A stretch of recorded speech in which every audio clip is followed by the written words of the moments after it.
all are present. Thank you. At this time, I'd like us to rise for the invocation, which will be delivered tonight by Pastor Kevin Cottle from Christian Life Assembly. Yes, you got it right. Thanks. Heavenly Father, we just take a moment to say thank you for allowing us to be in this town. We count it a privilege to live here. We thank you for the United States. We thank you for the state of California. We thank you for our elected leaders. We pray that you give them wisdom as we walk through the proceedings tonight. And we also want to remember the Grimes family as they continue to grieve the loss of Ed. And so we just pray you give them comfort. And just pray you give the leaders tonight wisdom, and us in the crowd today wisdom as we discuss issues related to our town. So we just give these proceedings to you. We ask it in your name. Amen. Amen. Amen. Mr. Smith, will you lead us in the flag salute? Salute. Pledge. I pledge allegiance to the flag of the United States of America and to the republic for which it stands, one nation, under God, indivisible, with liberty and justice for all. Thank you. You may be seated. Thank you, Kevin. We can use all the wisdom we can get. Yes, yes. At this time, I'd like to present the consent agenda. All items listed with an asterisk are considered to be routine and non-controversial by city staff. Consent items will be considered first and may be approved by one motion if no member of the council or audience wishes to comment on any of the questions. If comment or discussion is desired by anyone, the item will be removed from the consent agenda and will be considered in listed sequence with an opportunity for any member of the public to address the city council concerning the item before action is taken. Does anyone in the audience wish to have anything removed from the consent agenda? Council? If not, I'll entertain a motion to approve. Second.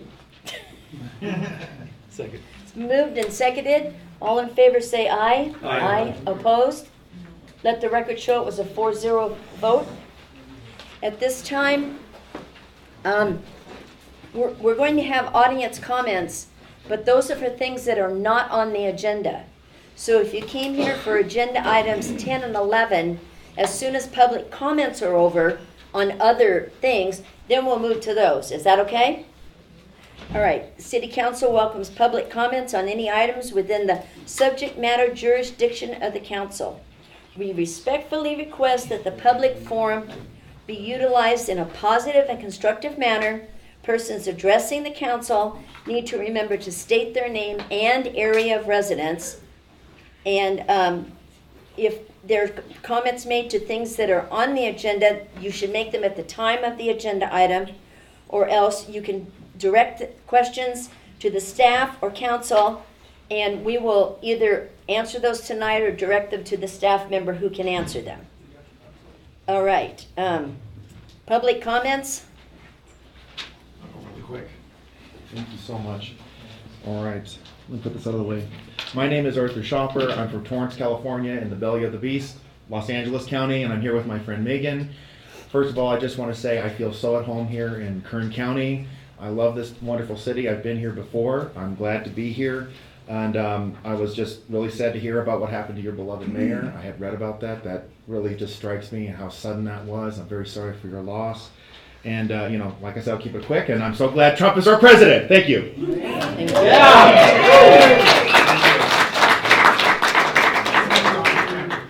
Any other comments, public comments not related to items 10 or 11? Okay. We're going to move on to item 10 and 11 and 12. Yep. And we'll hear a report from our attorney concerning SB 54, Assembly Bill 450, and Assembly Bill 103, as was requested at our last meeting. And if you have comments to make, when it's time for that, I would just urge you, please try and hold it to about 3 minutes, okay? Just so there's a lot of you and everyone probably wants a chance to talk, so. Sir? At the last meeting, there was a motion or discussion to adopt a resolution opposing SB 54 and filing an amicus You're brief. gonna have to talk louder. I'm doing the best I can. Okay. The council voted 2-2 to not file the amicus brief or oppose SB 54, but on the other hand, to ask me to come back with information on the bill. I hope you've read my memo. It attaches the federal lawsuit against SB 54, AB 103, and AB 450, and the state's response, which is a motion to dismiss the lawsuit. The federal government also has a preliminary injunction pending to stop the enforcement of SB 54 and the other two bills pending completion of the lawsuit. There was a consideration about filing an amicus brief on our part in favor of the federal lawsuit. The time to do that passed before our last meeting. There will be other opportunities to file briefs. One would be in opposing or supporting the federal government's preliminary injunction. The other would be in opposing or supporting the state's motion to dismiss. Neither one of those has an announcement yet from the court on filing amicus briefs. So that opportunity doesn't exist tonight. I don't know what you want me to tell you about that's in the memo. I generally summarize the federal government's position and the state's position. I also attached copies of SB 54 and AB 450. I did not attach AB 103 because it was like 100 pages long. But we can certainly access it if anybody wants it. It actually is the lesser of the three. And I've summarized what each one of those bills does. If you would like me to go through that summary, I can do that. If you would like to ask questions about the summaries as you've read them, I can answer those. All right.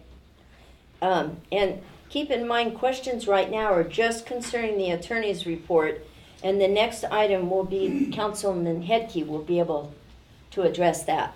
Does anyone have any questions in the audience concerning the attorney's report? Yes, sir? Question or just questions only, no statements? I don't care, but you have to come to the Okay, mic that's again fine. and say your name and area of That's residence. fine. I have no problem doing that. Absolutely. I will be quick. I'll try to be. First of all, I want to make a statement.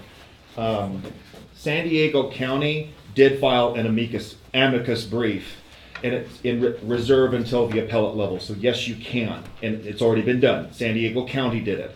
Other cities have filed amicus briefs, but they will officially be filed at the appellate level for the Ninth Circuit. So that's the first thing. And there are other options. It's a little frustrating because I respect, it's very difficult to become an attorney. It's a long process, so I respect the erudition that it takes, but there's information that's usually missing. The City of Orange filed a stay of compliance, which officially is, meaning we will continue to abide by federal law because the conflict between the state law and the federal law has not been resolved yet until the courts decide in favor of the feds or the state. There are lots of options. By the way, the City of Huntington Beach filed their own lawsuit, and the city attorney there will help any city which wishes to join with their lawsuit against the state directly regarding those three laws. Just wanted to inform you about that. Thank you. Thank you. Let me respond briefly. Yes. I'm not aware of being able to file amicus briefs on an appellate level where there's been no appeal yet. So I don't distrust what the gentleman has said, but I'm not aware of it. Okay. Just San Diego has done it. Second, Okay. well, That's what they've I'm said. not aware of that. That's all. Secondly, I have conferred with the firm of Richards, Watson, and Deshawn, who's the one who provided me with all of the information that we have, and they said that we cannot file an amicus brief, certainly not on the federal lawsuit or the state's response, until there's an opportunity to do so. And that opportunity passed before our last meeting, but there will be others coming up. Okay. That's all I can say about it. Thank you.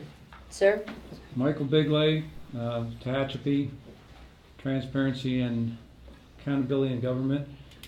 And it sounds to me like, and I think, that the city attorney should address the council in closed session, not the public, to what the legalities are of this, because we're only asking for an amicus brief to be voted on, to be filed at the appropriate time. We're not asking that it be filed right now.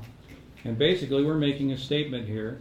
It's not going to cost us any liability by filing this amicus brief at the proper time, meaning he's not going to file it unless he's ready to file it. So we really don't need to hear to the public from him. We need him to address you guys in closed session. You guys come to the decision whether we're going to file it or not. Because it sounds to me like he's against it, and I don't remember voting him into office. Right. Those are my Thank you for comments. your suggestion. None of us want to violate the Brown Act at this time, so we will be discussing it in open session. Let me- But let- thank let you me very respond- much. Let me respond to Yes. that. You don't know how I feel about this.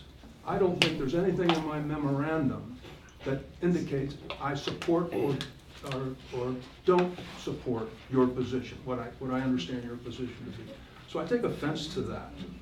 And I don't think, I hope no one on the council got a sense that I was biased it one was- way or the No. other. All right. So that's not the case. Secondly, I never felt that this was something that the Brown Act allowed a discussion in closed session on. And so we didn't discuss it in closed session at the last meeting, and I didn't set it for closed session tonight. And it turns out, there was a city just very recently that went into closed session to discuss it. They were then accused of a violation of the Brown Act by a group of people in the city and their attorneys. So that particular city repealed what they did in closed session and had it open in open session. We're not going to go into closed session on it. Simple as that. Yes, you're not discussing in closed session a vote. Or No. really, all you're discussing is the legality. No, you of- can't of go into what's closed going on. session just because you feel like it. There's got to be a valid reason for doing it. Okay, I appreciate your comments. I don't know about the rest of the council. I used to be a journalist, and I spent maybe 40 years trying to find somebody violate the Brown Act, and I couldn't do it. We are all above board, and we will never discuss anything in closed session that's supposed to be done in open session. So I thank you for your opinion, but we need to move on. Okay, I apologize if I indicated that. The tone made it sound like that. I'm sorry, I didn't mean for the tone to be that way. Any other comments or questions? Chief, I'd just like to know, my name's Cliff Swaza, and I want to thank everybody Area. for showing up. Area of residence, please. Golden Hills. Thank you. Chief, what do you think about this, Chief? Where do you stand at? Do you, Please direct your comments to the sheriff. No, please direct it. Oh, is it all right if I ask the chief a question and Oh, it's see up to where him. he it's up stands to out him on if he wants this? to answer or not. As opposing. Are you, yes, I don't agree with SB 54 in any way. Absolutely not. there you go. Big round of applause for our chief. That's all we wanted to hear. I want you guys to take that into consideration right there. Yeah. Thank you, sir. That's all we want. All right. Thank Thank you. you, Chief. Any more comments from the audience concerning the city attorney's report? If not, we're going to, Did you want to? I'm sorry, did some, I need you to come to the podium. I don't know if it's the right time.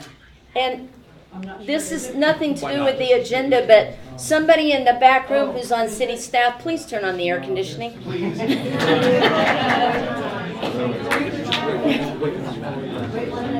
Okay. No other comments on city attorney report? Okay, we don't have a PA system in here, so we need to kind of stay quiet unless it's our turn, because the other people can't hear. Councilman Hedke, number 12. Great, thank you, Madam Mayor.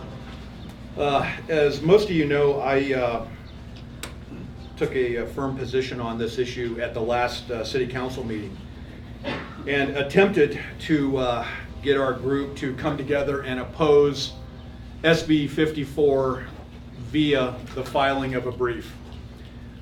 We could not come together as a council. It ended up being a 2-2 vote.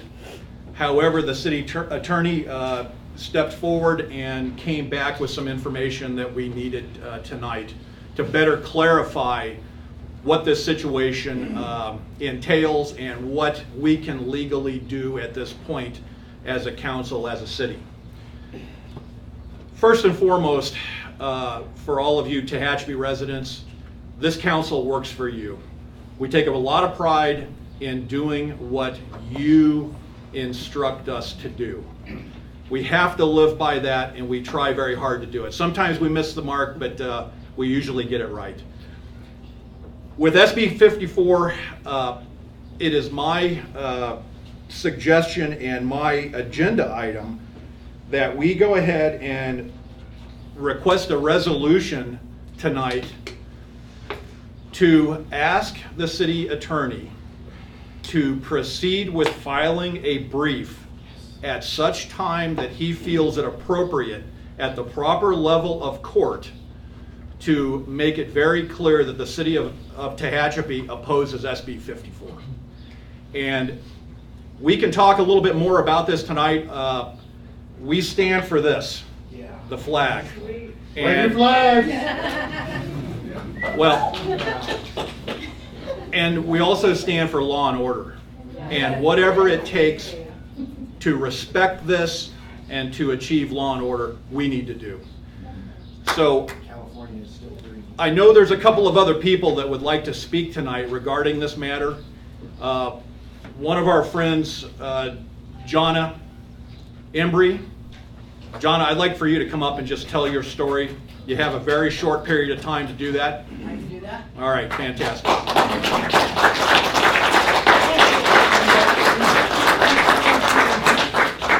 Very much, everybody.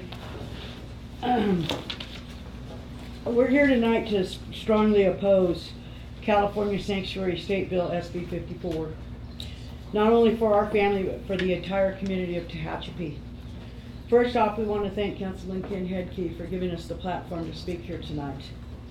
On October 17, 2013, our amazing son Taylor Embry was violently murdered while on his way to his job, 10 years at Granite Construction. He was hit head-on at 87 miles an hour in a blind curve on Comanche Drive by an illegal, drunk, drugged criminal who absolutely had no respect for the laws, for our laws. We got the call all parents dread, and our son lay hanging upside down, still strapped in his seatbelt, in his truck. The force of the impact was so great, it tore the pickup in two and sent the cab flinging in the air until it came to rest upon upside down. Our boy was dead. Every morning I wake and my amazing son dies again. I'll forever question, was he scared? Did he die quickly? There's only one thing I know absolutely for sure is that my son's heart stopped beating and his eyes closed forever. And I was not there. The only thing he heard was an illegal immigrant screaming for help because he had a broken leg. You see, he had a lengthy crime record that I've brought for all of you later to look at. I imagine all you folks here tonight were born and raised here and moved to this great place called Tehachapi. For just that reason, it's a great place. Our beautiful town where our children can grow up in a community that watches out for one another. So the reason I'm here speaking to everyone is that if we don't stand up and do something, whatever it takes to oppose SB 54 and protect Tehachapi for being a sanctuary city, Tehachapi will fail and become a very unsafe city. It's already headed in that direction. Yes, I'm very aware that some of you have stated that our crime's going down. Please look again and open your eyes, not to be right, but to be honest. I walk out of here tonight, and sadly, if your community does not pull together and oppose SB 54, and every one of you, more likely or not, will be affected by this in such a way. There'll be no fixing it or recovering. We can't recover. You will own your choice, and you'll have to live with it. So please look forward in the future, and not only to your family, but also to your neighbors and your community. The great people of Tehachapi all deserve at least that. We miss and love you, son. Your death was 100% preventable. Please forgive us. one quick thing, and thank you all for letting me take a little more time tonight. This guy that killed our son, murdered him, had zero remorse. Never showed remorse, never said any apology the entire time. He did get second-degree murder. He's in for 15 to life. That's only because he couldn't run. And we caught him on the 7th arrest because he couldn't, because his leg was broken. He never paid any of his restitutions, ever, for any fine. And he was let out on early release every time. And Arizona arrested him for illegal re-entry and put him in ICE's hands, and he was deported on 8/11/2012, only to come back and slaughter our son on October 10th of 2013. Thank you all very, very much for your time, and I hope we all do something to save Tehachapi. Great place to raise our son. It's very unfortunate that this is happening. Thank you. Thank you. And I have.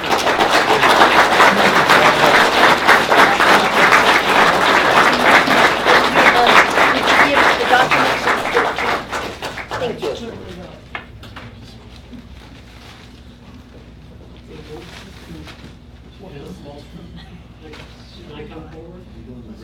Yeah, you know, I wanted to say something to you guys, and all of you can make comments, that's fine.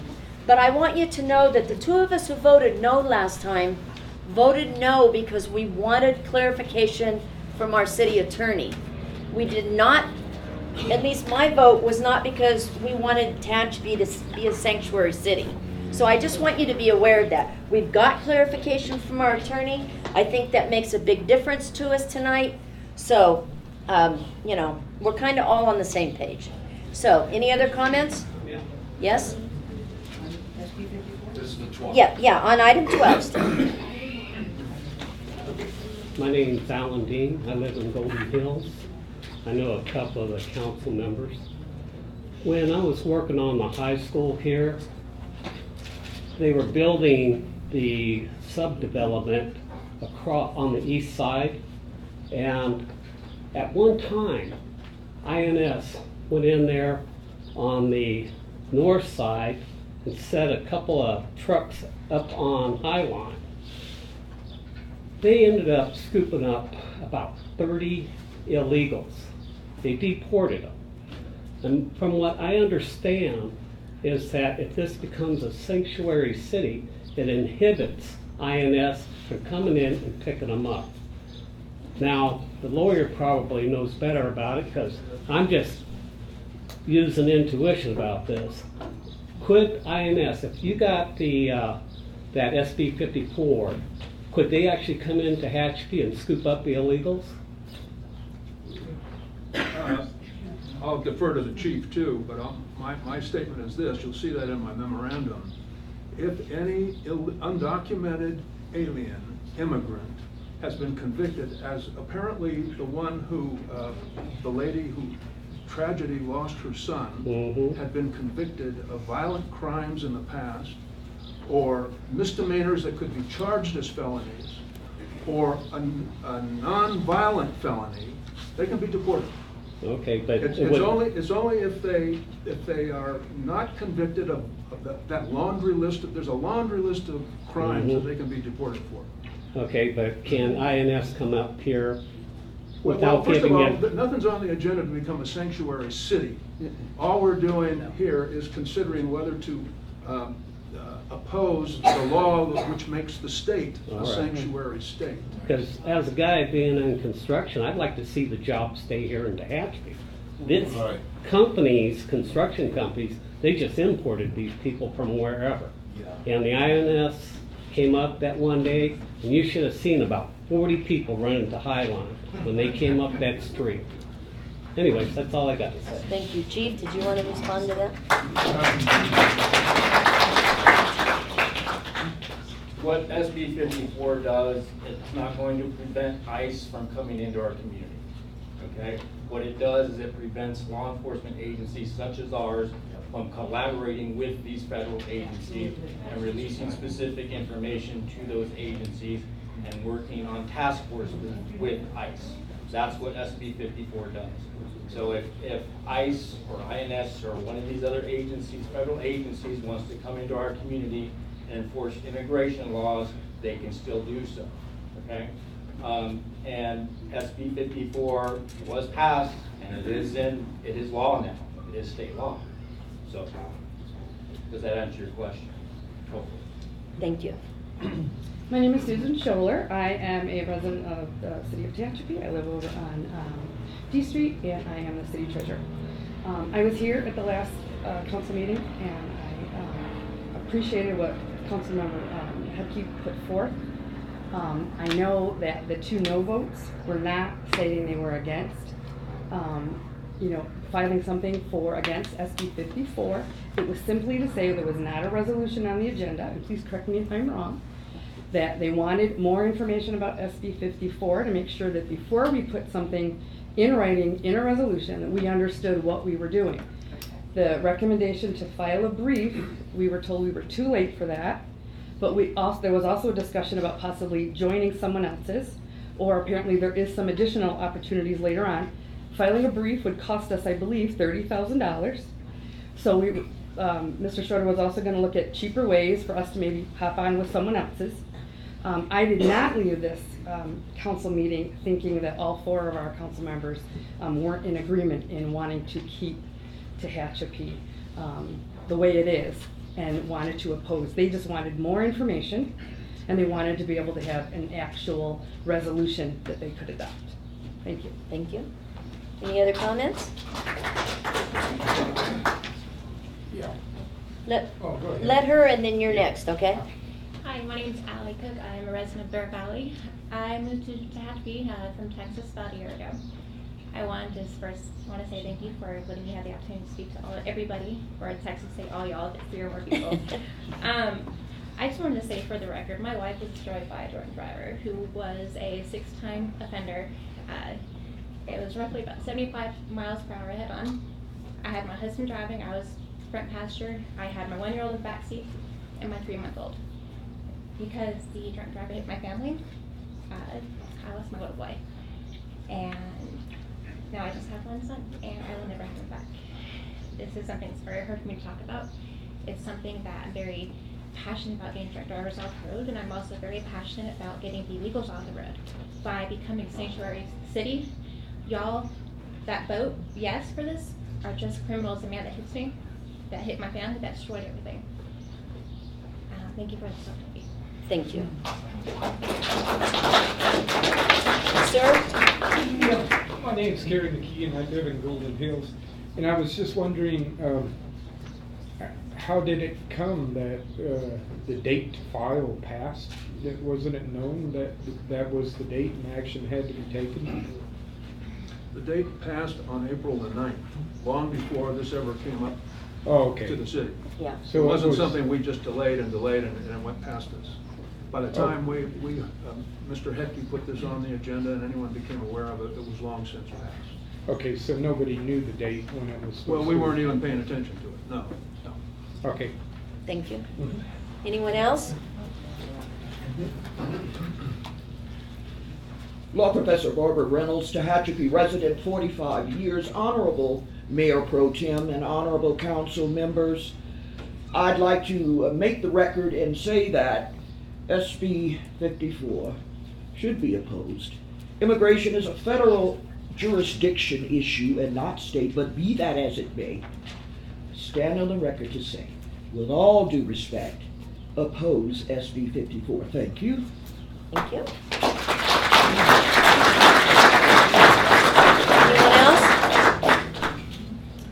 Hi, council members. I'm Megan Dowling. I live in the belly of the beast, Los Angeles County, where on Alvarado Street, illegal aliens readily get fraudulent passports, social security cards, green cards, birth certificates, and the pro-illegal community have a free text alert program, Passe la Voz, an obstruction of justice tool, by the way, it's all around the state of California, that reports location of ICE checkpoints and raids to illegal aliens. And there's also a George Soros-funded app called Notifica that helps illegals avoid arrest and deportation. The primary function of government is to protect its citizens. 3 DUIs is still a misdemeanor in the state of California, not reportable to ICE under SB 54. In addition, Prop 47 makes misdemeanors out of shoplifting, grand theft, receiving stolen property, forgery, fraud, writing a bad check if the amounts don't exceed $950. So Prop 47 would also reclassify a wide range of crimes from a felony to a misdemeanor, such as stealing firearms or possession of date rape jugs, in addition to other ones. So in conjunction with SB 54, this is bad news for the citizens. I'm against SB 54, obviously, and the nullification of our federal immigration laws that are meant to vet who comes to this country and to protect its citizens and legal immigrant residents. I've been a victim of illegal alien crime, from having a gun brandished at me to having my car door crowbarred open, to defecation in my yard, to stalking and identity theft, half of which were reduced to misdemeanors or infractions not reportable to ICE under SB 54. Ron Martinelli, expert forensic criminologist, compiled data from the FBI, DHS, DOJ, and other law enforcement agencies and conclusively found that sanctuary cities have higher crime rates in general than non-sanctuary cities. When Phoenix ditched their sanctuary status, crime dropped precipitously. When South Florida took in 130,000 aliens from Mario, Cuba, in 3 months, crime skyrocketed. Moreover, the excuse that crime will be higher in non-sanctuary cities because illegal alien crime victims won't come forward is invalid, since there exists a plethora of victim and witness visas for the express purpose of protecting such victims or witnesses. Between SB 54, the Trust Act, which limits the state's cooperation with secure communities, a federal program that allows the Department of Homeland Security to access fingerprints taken by police, Governor Brown signing a bill in 2014 that amended a statute that reduced maximum sentencing for misdemeanors by 1 day from 365 days to 364 days in jail, deliberately done to avoid federal laws requiring deportation of illegal immigrants who've received sentence of 365 days or more, and newly enacted jail and prison diversion programs such as Prop 109, 57, and 47, which drastically reduce sentencing from felonies to misdemeanors and dismissals. Governor Brown et al. Are effectively preventing the federal government from removing violent and recidivist illegal alien criminals from our midst through the deportation process. We are endangering American citizens and legal residents. Don't call ICE anti-immigrant for enforcing laws passed by Congress.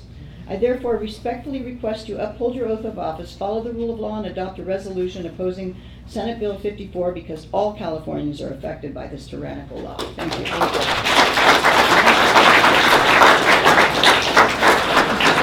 Sir, I don't want to not let you talk, but we have a lot of people and I've already let you talk twice. Okay, that's fine. I'll wait. I don't mind at all. All right. No problem. Thank you. Anyone else? You have to come to the podium. Don't be shy. Working on it.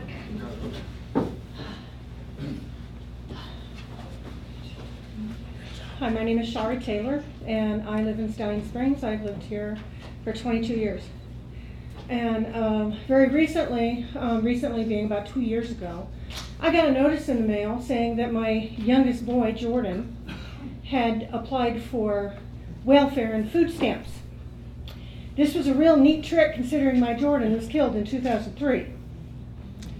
The red flag was basically raised because I guess the Mexican illegal alien that stole his identity didn't look like his name should be Rosenberg. It has taken me, and I'm still having problems getting his name cleared.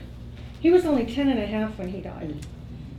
And there's no way, he's never had a credit card or anything, but all of a sudden I'm finding loans, and I wonder how many people have voted under my son's name.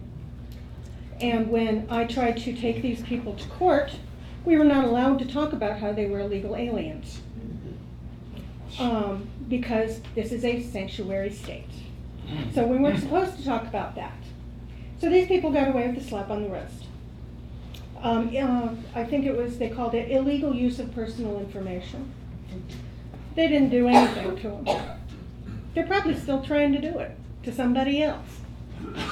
So I am way against this sanctuary state thing, and I don't want to see my town turn into that.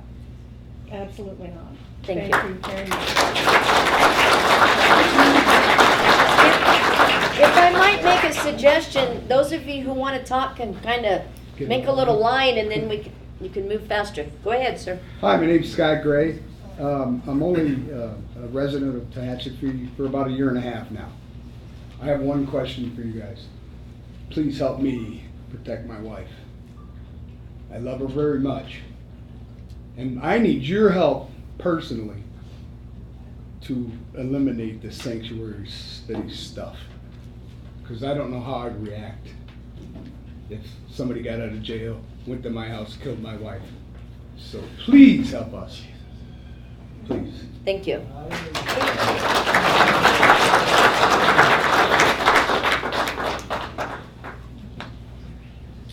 Hi, my name's Ed McKay. I live in Stallion Springs, and I just have a short comment to say about this. There's a lot of people here that were in the military, still are some of them. Bad leadership gets people killed. We have extremely bad leadership in Sacramento. Don't join them. Be leaders of this community. You can hear what they're telling you. Listen to them. Thank you.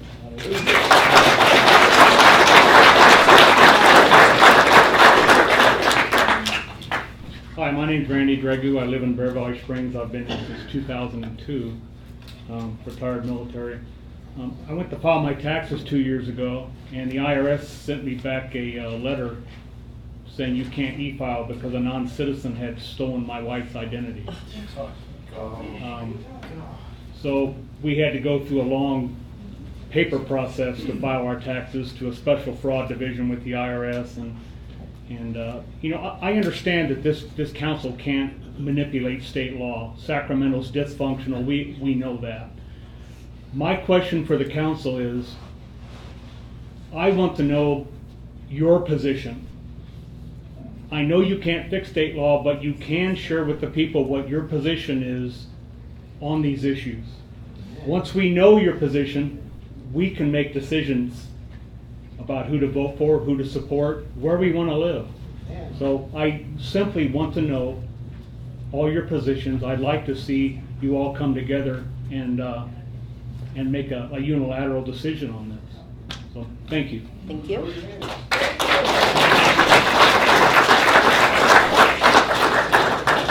Anyone else?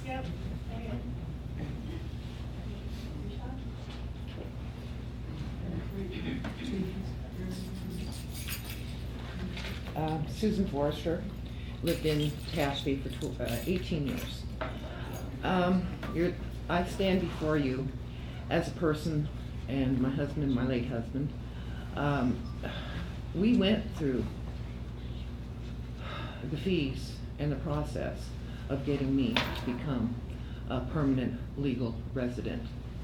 It cost us thousands and thousands of dollars to get that status. I think that it's very unfair that people that just come across the border, whether it's the Mexican border or any other border, should be allowed to get anything more than I can. When I first got to this country, my husband was responsible for me for 7 years. Health insurance, no unemployment, blah, blah. He was financially responsible for me. Fortunately, this is the land of opportunity. Got here, started working and worked, and have contributed to this state and to this town for many, many years. And I really actually stand before you that it's totally unfair to people like us. No, I am not a citizen. No, I cannot vote. But I do have friends that can vote. SB 54 is not right. It's not fair to the legal citizens of this city and this state and this country. And I just am against SB 54. I'm against people that have not gone through this process to stand and be treated any better than any other person in this room or myself. Thank you. Thank you.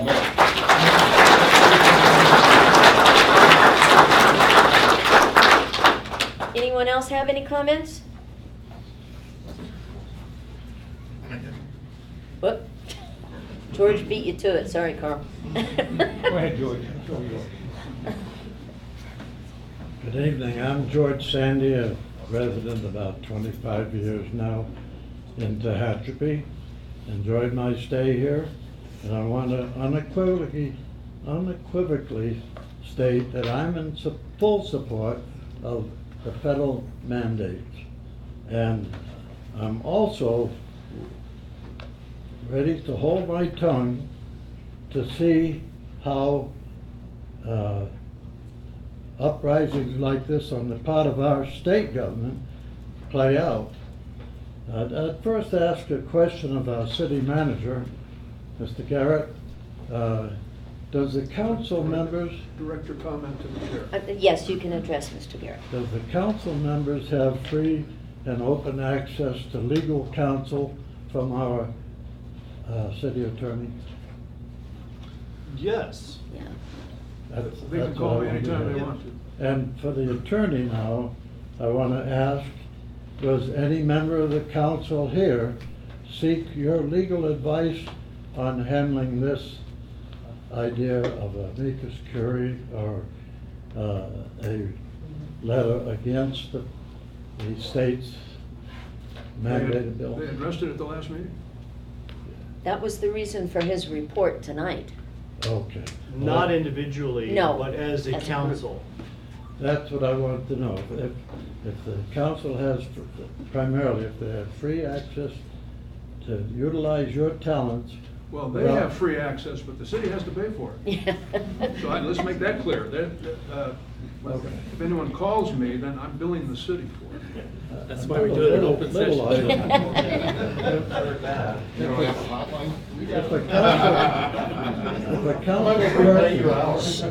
Guys. If a council person comes to you direct for advice, do you charge extra, or are you on a retainer to the city or under city payroll? I'm on an hourly rate.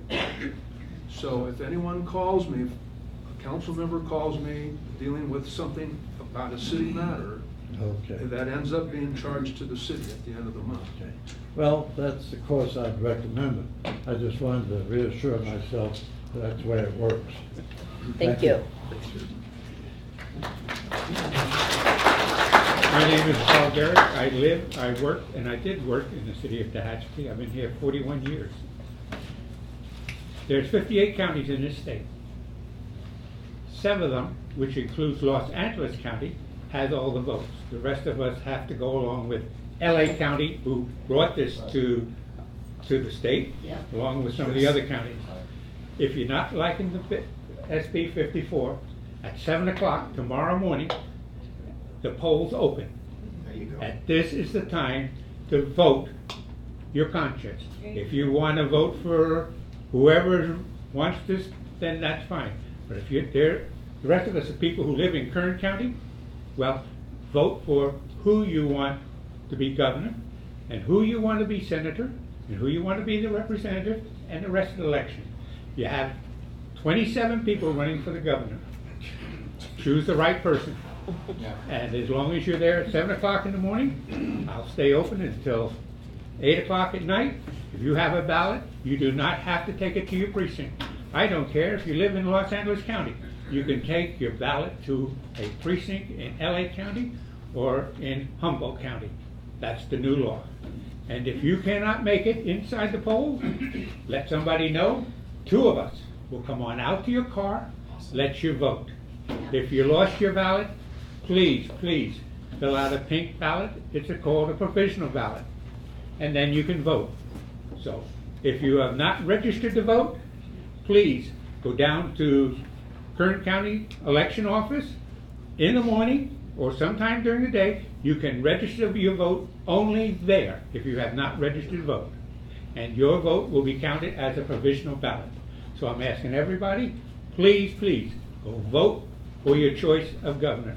And I don't care which one you vote for. There's 32 run for the Senate, and this is your chance. Your chance here, I'm sorry, it's just talking. If you want to make a change, vote for the person. Thank you.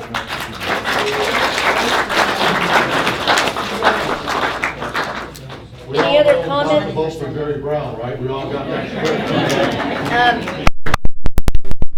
Next. Mayor Mayor Wiggins and Council, I'm Kim Nixon, and I've lived in this community for 32 years.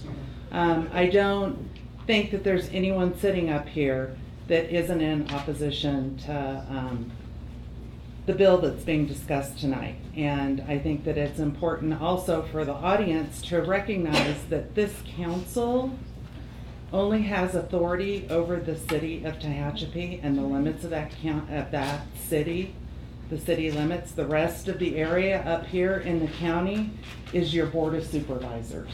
So don't mistake that this council can vote and make decisions for Golden Hills and Stallion Springs and Bear Valley. That's not their jurisdiction. And so I just wanted to make that clear. And the other thing was that at the last council meeting, I appreciated the 2 council members that asked for more information to be sent back from the attorney. They weren't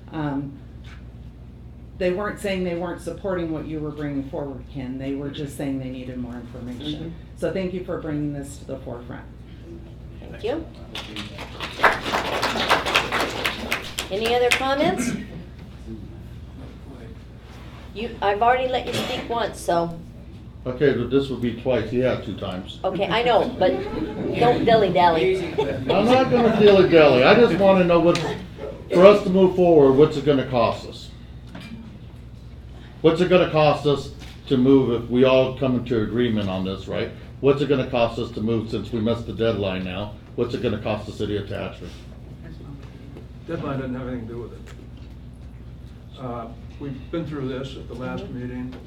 The best estimate I have from the law firm we would use to file a full brief is upwards around $30,000. That's all I wanted to know. Thank you. Michael Big Lake, Tehachapi. So we're not talking about filing a full brief. We were talking about joining in on somebody else's brief, probably the United States government, which would cost us maybe $100. Is that correct? How much would that cost us? You know, I haven't inquired about that. My best guess is not less than $5,000. All right, that's a lot better than $30,000. Yeah. Oh, yeah. So I just want to say that me being the body language guy, I'm seeing some positive body language up here, and I think this is probably going to pass. And I just want to say that we are a sanctuary state and we are a sanctuary city, whether we like it or not. And the police chief is not going to violate California law because all he'll do is get himself in trouble with the Attorney General. But we can make a statement to my boss. I work for the state of California. I need you to direct your comments to the council. We can make a statement to my boss. I work for the state of California, that he doesn't speak for everybody in California. That's right. And because you're going to pass a vote in the city of Tehachapi, the sphere of influence of the city of Tehachapi goes to Golden Hills, it goes to Sand Canyon, it goes to this whole valley. So this is going to mean something. And it's going to say, Mr. Brown, my boss, you're a liar. You don't speak for all of us. We speak for ourselves. Thank you. Thank you. Thank you.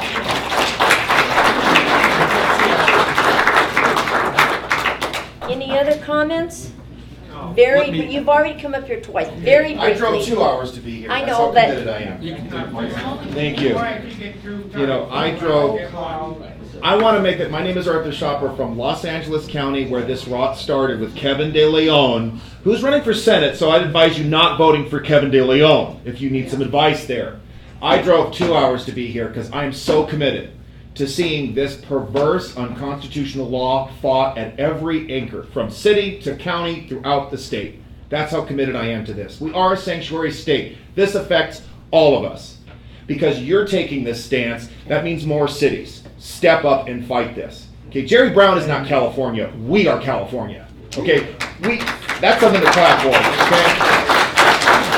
Okay?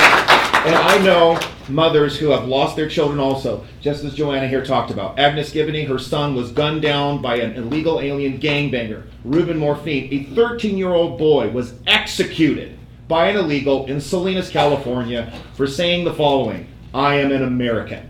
He was murdered by a foreign national on our soil. Salinas, California now has the highest murder rate in the state, worse than Compton, worse than any city in Los Angeles. I live in these sanctuary jurisdictions. It's not as bad as San Francisco, but it's headed there fast. I cannot urge you enough. This is beyond a resolution. I'm urging you, contact the city attorney in Orange and the state of compliance. It is fully legal, it won't cost you anything, and it will affirm beyond just a resolution, which is important as well. For the record, absolutely, please listen to your chief of police. He is not the only one who points out that the interactions between federal and state officials have been cut off fully. The city of Upland filed an amicus brief of their own precisely because they're going after drug trafficking, sex trafficking, human trafficking, and now they have to cut it all off because everything's attached to a federal agency, which includes ICE. Everybody in this city needs to understand that county jails have released serious offenders who've committed sex with a minor, child cruelty, domestic violence, because they all do not fall under that laundry list of crimes. As mentioned, Props 47 and 57 have allowed felonies to be reduced to misdemeanors. Last of all, you took an oath to the United States Constitution. Add this to the amicus brief. It's a violation of Article 1, Section 1. Immigration's a federal authority through enumerated powers. Something else that hasn't been mentioned yet. Article 4, Section 4. Our federal government has a responsibility to protect every state from foreign invasion. In illegal immigration, if you don't call it a foreign invasion, I don't know what else you can call it. We have people coming from foreign countries killing our citizens. That sounds like it falls under Article 4, Section 4. Last of all, Article 6, Section 2. The supreme law of the land is the United States Constitution. And by the way, we have jurisdictions in this state. Los Alamitos, they passed their own ordinance. They overrode the state law. And you know what? They're going to beat the ACLU because they have every right to do it. Pass a resolution, file an amicus brief, seek that state of compliance. Let's make California great again. Thank you.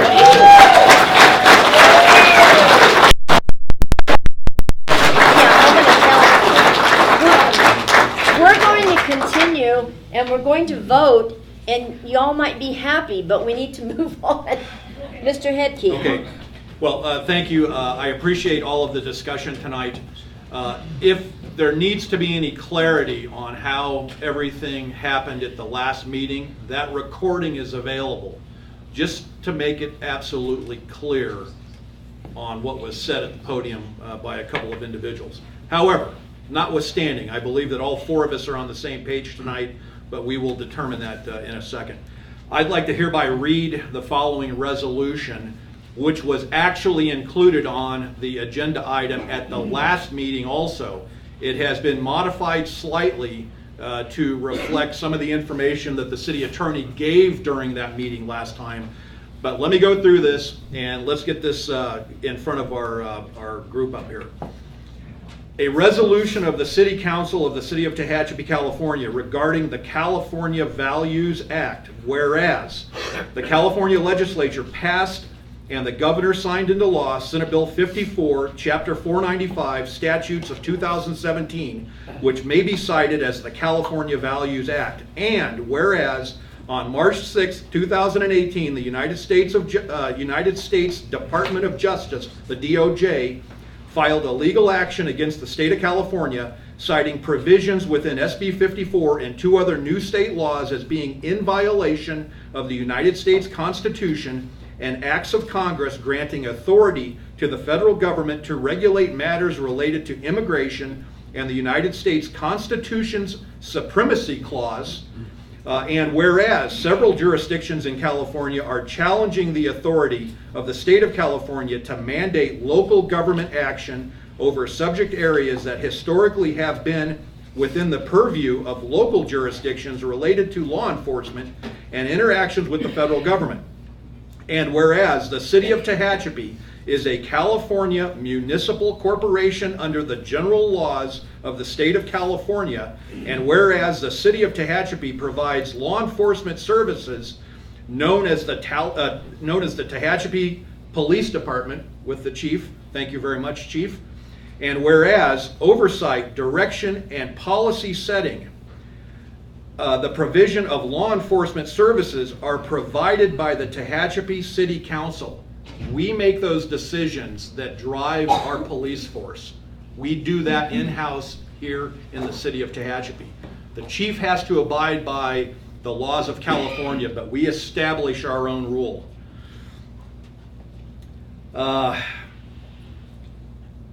The Tehachapi City Council shares concerns with other municipal leaders and generally opposes the provisions contained within the legislation or administrative policies enacted by the state of California that seeks to alter the direct ability of local governments and the federal government to work cooperatively on matters of mutual interest.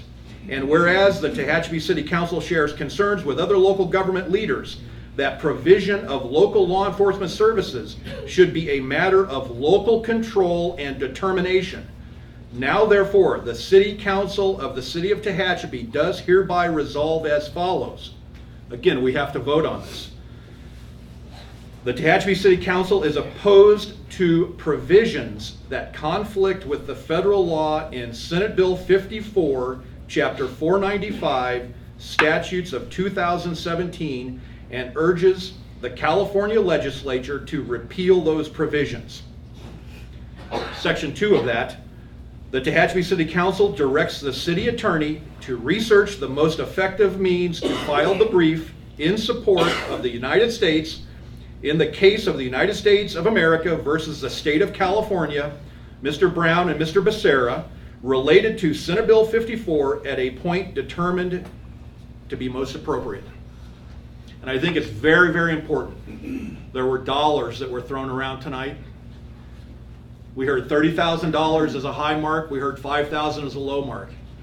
If you take the citizens of Tehachapi and you do the quick math, I think everybody in this community would be willing to pull $3.50 out of their pocket to support us filing or requesting support from an outside legal firm to write that brief in opposition to 54.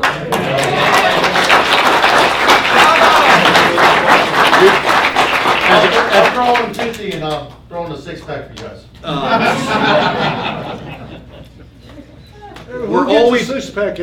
We're always concerned with money. I mean, as we all are. Money is what makes the world turn, and we have to use our best diligence at making sure that we make the best decisions on behalf of the people in this community. But for $3.50, if it comes out being $30,000, or better yet, if it comes out being $5,000, we should proceed. So, having read this proposed resolution, I make the motion as written in the resolution that we proceed with the opposition of SB 54 in conjunction with the attorney's recommendations on the best point in time and place to file that, and we proceed. Second. Question. What? Okay. Yes. Question though. Is there a second? Second. Okay. All right, question, go ahead. It talks about filing an amicus brief, but I think we've also talked about joining someone else's amicus. That is correct.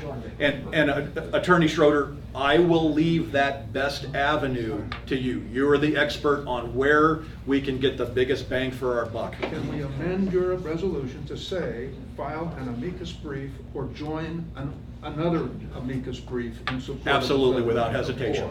Do we have that recorded? And I'll second that with the amendment right there. I think we're all in agreement, and that's kind of where. Fantastic. That was the details we were wanting. Yes, that's Okay. what we wanted to hear from. Okay. All right, it's been moved and seconded. Can I ask a question? No. Yes? One question? Do we have a time limit on that? There is, it's up to the court. Like up to 6 months? No, it's up to the court. The court will decide Okay. when they're willing to have amicus briefs filed. Right now, they don't have any openings for amicus briefs. Okay. All right, we'll call for the question.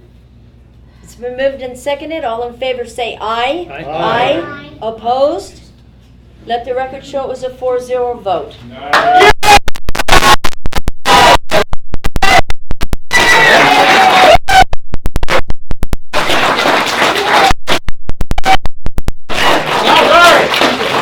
You're all welcome to stay, but we are going to call like a 3-minute recess in case this is the only items you wanted to hear about.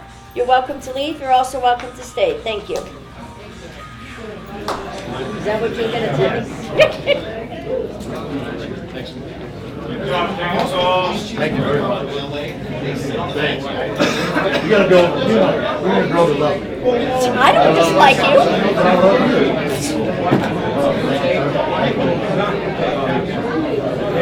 Where are they?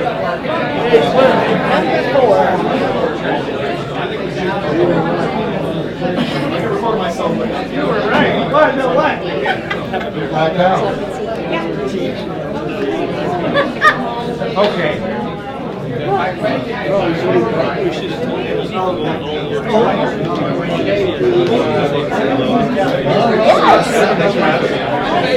Thank you, Pastor. Yeah, I'll be there. Thank you, Pastor. Yeah, thanks for having me. You forgot something else.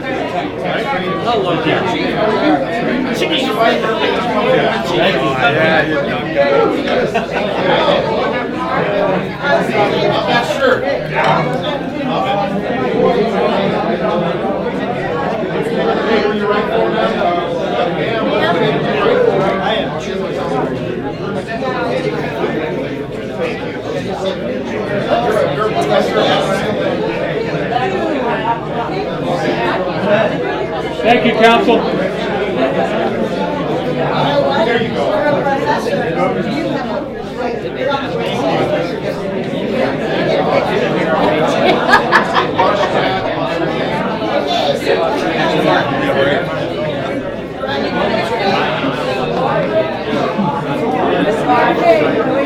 How's it going? Good to see you. How's it going? Yeah, good. No, this is good. You gotta come out and participate.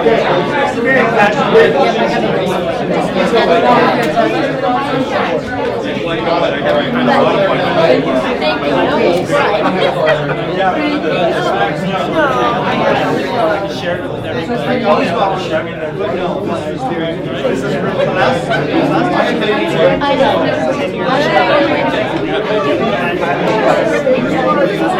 5 kids. Thanks for coming. Good seeing you. Thanks. Take care.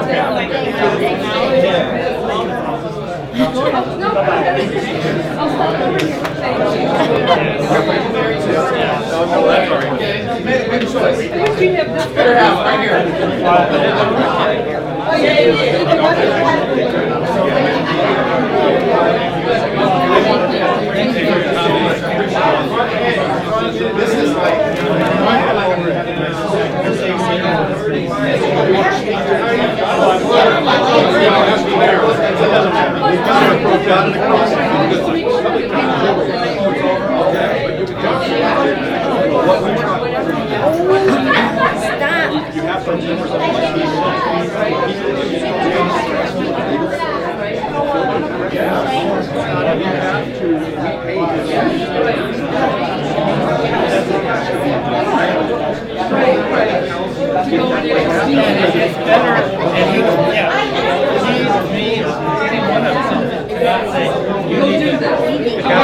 But we could say, could you develop something? I'm not sure what I want it to do.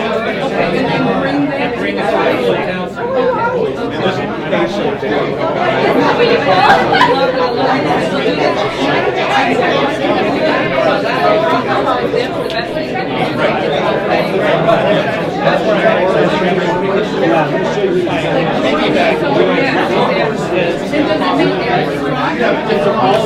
Well, see, that's where the attorney got ready to do his magic. 2 weeks later, technically, 45 minutes later.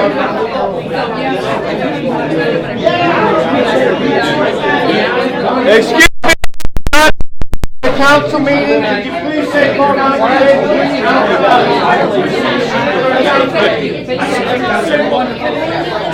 Manager, and he'll call you. Is your phone number on any of that? So he can get a hold of you?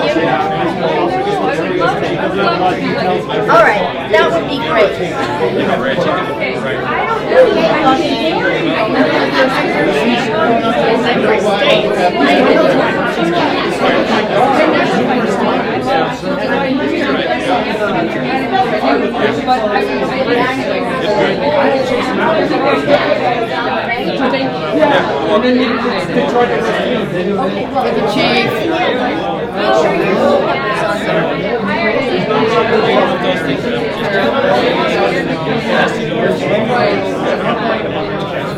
Very clear.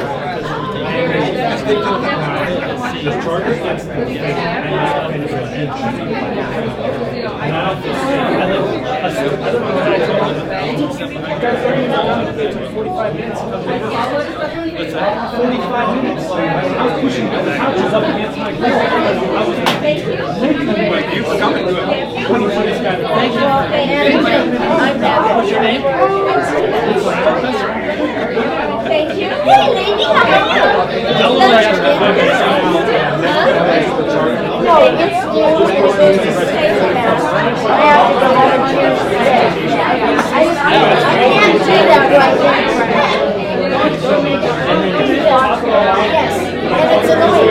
So I make it more than 2.5 seconds.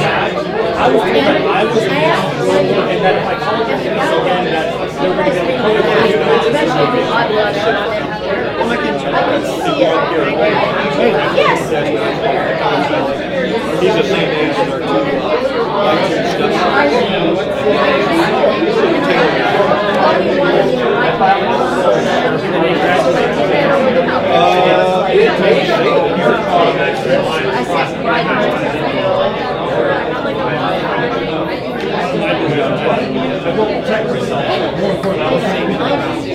I'm going to call this medic.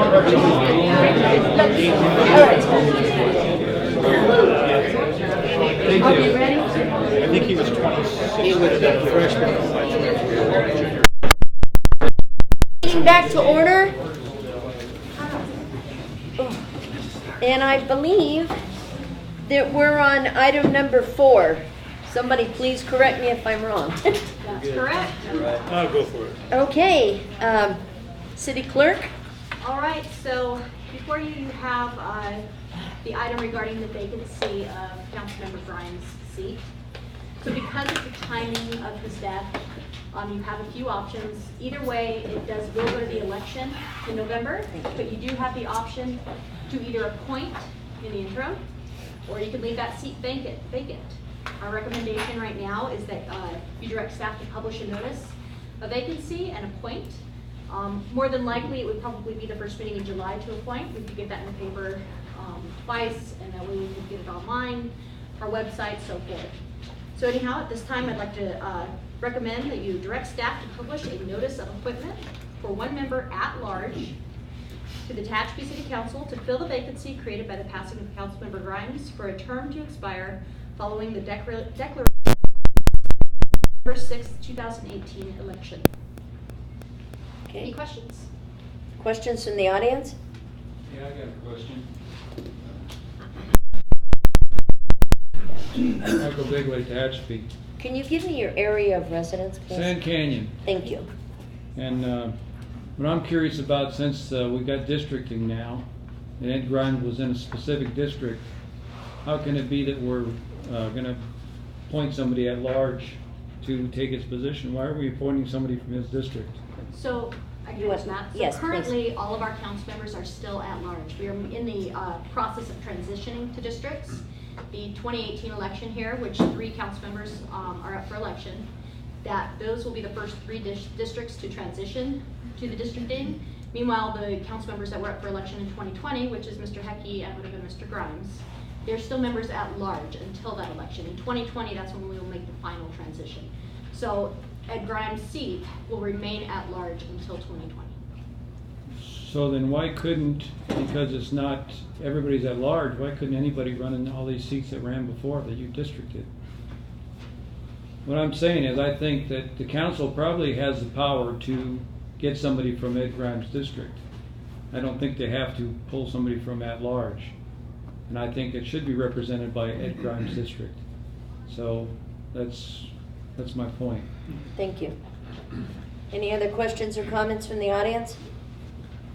Council? Oh, I'm sorry. Peter Graff, City Tehachapi. Well, you keep using the word appoint. Who's going to appoint? The current city council will appoint, Okay. if they so decide to appoint rather than leave the seat vacant until the election. So- Either way, it will go to the election in November. Okay, and so this person who was appointed, they will only go till November? Mhm. Right. Okay. They will go till we have actually declared the results of the election. The county has 30 days to do so, so normally it's the second meeting in December when the newly elected council members take their seats. Okay, all right, thank you. Thank you. Any other questions from the audience? I'm Nikki Cummings. I live in an unincorporated district just adjacent to the city. Ms. Jones Throwaway. I would just recommend and encourage you to appoint, to consider appointing. I know that it's what Ed would have wanted, and I think it's healthy to have 5 members, not to have a an even number. I think it's healthy to have 5 and to be able to make decisions, not end up in a lot of stalemates. And I know that it's what Ed would have wanted, so I encourage you to go in that direction. Thank you. Any other comments from the audience? Council? Yeah, thank you, Mrs. Mayor. My only concern with this, because this is unique to what has happened in our community, I think we the city, should take a more proactive approach and actually go out. Again, it's unique. This doesn't happen often. I feel that we should go out to the local newspaper, Tehachapi News, the Loop if we need to, and we need to place a very descriptive process and action that we as a council will be required to take. I don't think that the community is fully aware of what, I agree with Nikki Cummings, Ed would have wanted us to fill that position. At the same time, I don't think the community at this point understands, because of this districting matter, what it entails. So it's my recommendation that we get to the point of making that resolution to appoint somebody, but at the same time, we back up one step and we go out and say, this is unique to Tehachapi right now. This is what has happened, and this is how we're going to proceed with this. And then at that point, you can go ahead and make that. So Ashley and I have already discussed that in great detail. As a matter of fact, we've started pen to paper with that process because the districting is unique. Having a sitting mayor pass away is very unique, tragic. And with your approval tonight, if you approve us to move forward to advertise for an appointment, potential appointment, then we've already started that, those words, that article, if you will. But I don't think the advertisement for the appointment is the second step. The actual description of what has happened to the community. At the same time. So we're going to start advertising right away, and we'll get an article in the paper right away. Same time. We would suggest that we would advertise for 1 month and come back to you in July with potential candidates that you can interview. Very similar to the Planning Commission and very similar to the TVRPD Parks appointment. And that will give newspapers up to 4 weeks to run this, to interview other people, to put in the application, whatever. It won't just be a one-time thing, right? Right. Well, actually, we only got 60 days to appoint from his death. Yes. Yeah, okay. Time is of the essence, sir. Yeah, I agree with Ken that with the districting process, we have 3 districts up for renewal or under the new process, but we have 2 existing seats, yours and Ed's, that will not fall until 2020. So. And we have talked about potentially putting out an article just on what's going to happen. Yeah. You know, maybe with a graphic and some what you're maps. going to see on your ballot or not see on your ballot. Yeah. Right. Yeah. Suggestion, graphics. The districts, these 2 are up in 2020. So this person here, Ed, his seat is for the balance of his 4-year term. The reason for that is because these folks were elected to a 4-year term. If we all went to districting this year, then you would have gone against the will of the voting public, cutting your term or Ed's term by 2 years. So we have to honor what the people elected those folks for their 4-year term. So that's why there is a 3 and 2.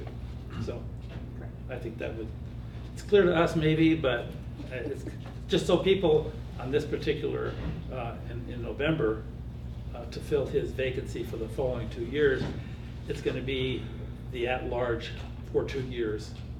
Correct. That they're not running for 4. Yes, sir. I need your name and area of residence. Mark Alonso, I live right here in town. My parents own property out in Golden Hills, and you know, I've been looking for an excuse to come here to these meetings for a while, and I have no clue when they are. I have no clue what they're about, and like you guys are talking about putting stuff in the paper and whatnot. Nobody reads the paper. Sorry. So, just so you're aware, so we advertise not only in the paper, but we also put things on our website. We have a notification process for agendas, everything from agendas to job postings that people can sign up for. We also utilize our social media quite often now. We Facebook, have Twitter, all Facebook, that? Twitter, Instagram now. Facebook, Twitter, Instagram, Nixle, Nextdoor, SoundCloud. I think SoundCloud. And YouTube, yes, thank you. yeah, because whenever I try and just pull up something on Tehachapi, whatever, I get the Tehachapi, whatever that, the Tehachapi Rants page is, whatever, the news around Tehachapi. That's it. That's all I got. Look So up City of Tehachapi. It's yeah, all but listed. City Yeah. of Tehachapi? They're all Yes. listed. And you can I- give her your email, and then you'll get notification of all these meetings and things too. See, I think that, I don't know, are you the communications specialist? person? Communications is right Okay, behind you, yeah, but it's gotta be way more like hit than with it, because everybody I know my age, they're like, what's going on? I'm like, I don't know, look on that Tehachapi News Around Tehachapi, which is ran by just local people, you know what I'm saying? It's gotta be in a less official manner, is my personal opinion, you know Well, what I'm saying? Facebook is pretty unofficial. Yeah, but that, you know, but that's how everybody does it, you know what I'm saying? It's Yeah. like, even like with how everything was working today with the whole thing, man, it's like way too official for me anyway. You know what I'm saying? I want like people to come up here and start yelling and getting crazy, you know? You do or Yeah. don't? Huh? You do or don't? I do. You know what I'm saying? That'll get butts in the seats and get people like motivated. You know what I'm saying? So Okay. I don't know. That was my rant. I'm gonna go take Thank a you. piss. All Thank right. you. Any other questions from the council? Were you finished, Mr. Hickey? Yeah, I stand behind, I think that we do not want to do the advertisement for the appointment now. We want to carpet bomb with Key's help, you know, using that phrase. Get the word out on what has happened. At the point in time that we are confident that the majority of our community understands the situation, then we come back and we aggressively we advertise for the appointment. But I can't support going for the appointment advertising right now without making sure the public is fully aware of what our situation is. So- I appreciate you said that there's going to be some overlap, but unfortunately, a lot of times that overlap doesn't happen, and we need to get it to start happening by making sure that we've done what we need to do to get the word out. So I've already submitted a city manager memo to the Tehachapi News and the Loop. You know, I hope it's in the Tehachapi News tomorrow, that says exactly what you just said. I've already preempted that and said tonight we're going to be talking about this, and the process has started. So city manager memo tomorrow in our local news. Is it online now? Do you know? I read it today. Is it on? It is online now? Yes. I read it this afternoon. Yeah, so we're Okay. already doing that. So is it, sorry, can I address the audience, Madam Mayor? Yes. Does it describe what our situation is, and it's clear on how we've got to fill that position? It does. I understood it clearly. Okay. For that. And then you can post it on your Facebook group that you have. Okay, Great, any we other sure can. questions? Any other questions, sir? Nope, that's it. Anybody? Good. I just, you know what, we've been a little disjointed up here, I think, for a while. And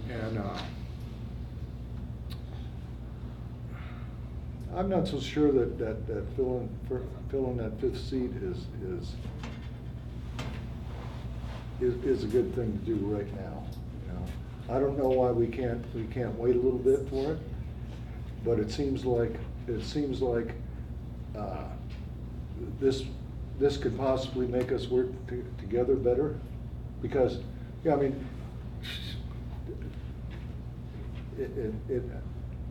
I don't care for the way things have been going. I really don't. And I think this makes this is going to force us to work together better and make better decisions. You know, all four of us. You know. So that's just my opinion.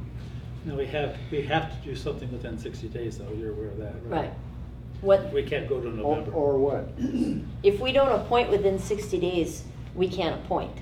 So you have two options tonight. Yes. You can either vote or direct staff to publish a notification to appoint, or you can leave the current seat vacant until a qualified resident is elected at the next regularly scheduled election. So November. what that means essentially is you'll be voting on a special election, which of course it would just land on our general municipal election. Yeah.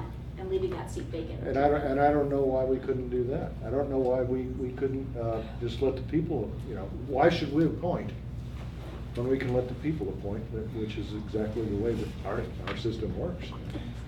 Well, the people will appoint. I mean, if you appoint, that person stands for election at the next election. Well, if we leave the seat vacant, then. Well, yeah, then you got a period of time when it may be dysfunctional. We're not dysfunctional. I said maybe. Are you still open for comments? Sure. My name is James Wilhelm. I live just outside the city in the county. What I'm detecting is a political situation here. I think I see there's like a 2-2 vote right now on the city council. I mean, that's obvious, but in order to get anything done, you're gonna have to have a 3, or 4 or 5 to get anything done. And if you don't appoint somebody, you guys are gonna be, what's the word? Dysfunctional? Well, not dysfunctional, but gridlock. That's the word I'm looking for. Gridlock, yes. So, I'm not sure what I'm saying, whether you should appoint right now or wait for the election, but it's a political thing. Well, what we got here is we've got 4 good people. Yeah. 4 good people. And 4 good people ought to be able to come to one decision. That's what I'm talking about. If that were true, they'd never have an odd number on boards and councils. Well, that's because they don't always have 4 good people. Susan Scholler, City of Tehachapi resident and City Treasurer.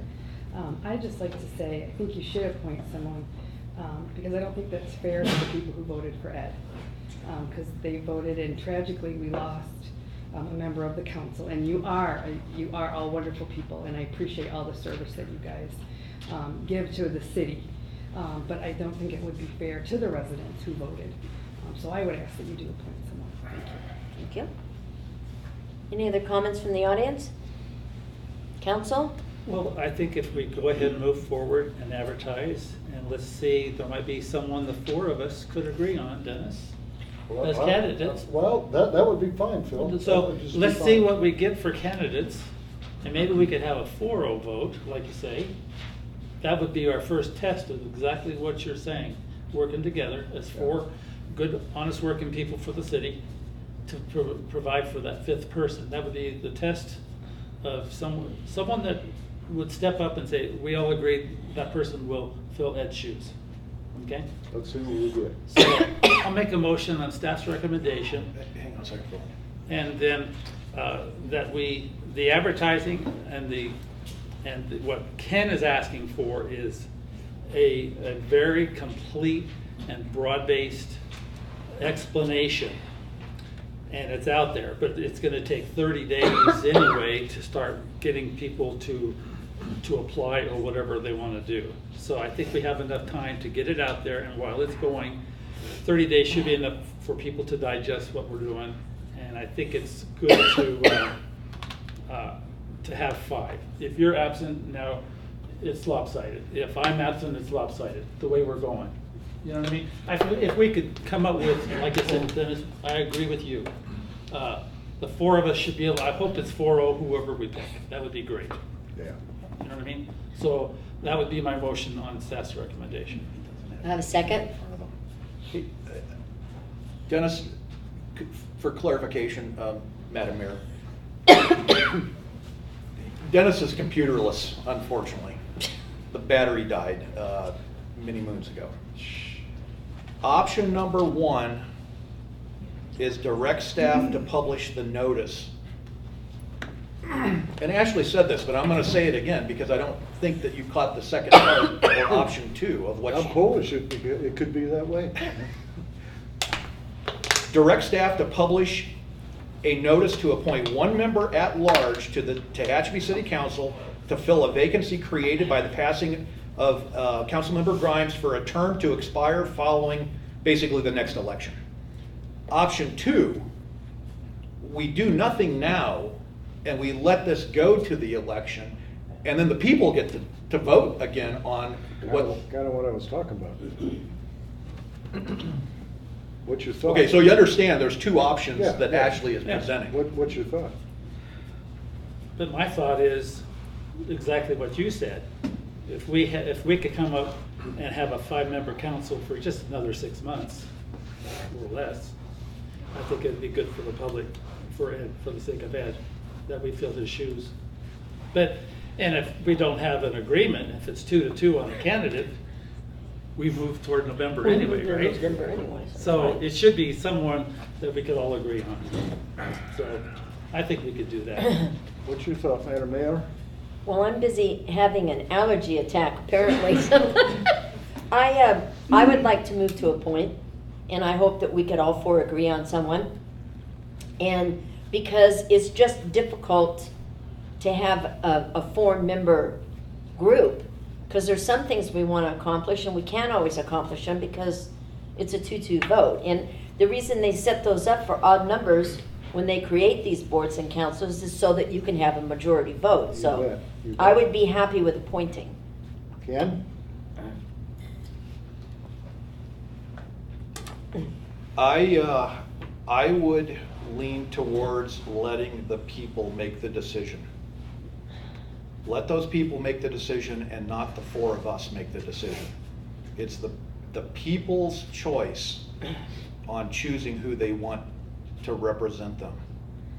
So I'm sort of leaning the other way to the option 2. I mean, we're in the hands of the people. Yeah, but at the same time, we're representing those folks for the next That's right. 5 months. Well, let's do it right then. And that's, How about that? well, I think we are. We are, and we have. Yeah. But, we just need to, knock our heads together and get it right. Okay. I'm not trying to ignore your hand, but I'm short and I can't see you over the podium, Okay. so. What about getting a list of candidates and then just randomly selecting one through a lottery? You're all qualified, you're all approved, but I don't see how you guys are all gonna approve the same person. I don't know, but that, we have to follow the law, unfortunately. We would love to do it other ways, but, all right, I had a motion on the floor, right? Yeah. Did I have a second?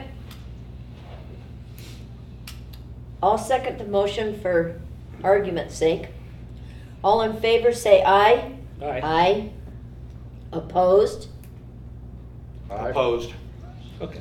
Let the record show that it was a 2-2 vote with, But that was for option number 1, though. Let's right? talk about this a little bit. well, wait a minute, we gotta get rid of that motion first, right, or not? All right, He wants to talk. Go ahead. okay, talk.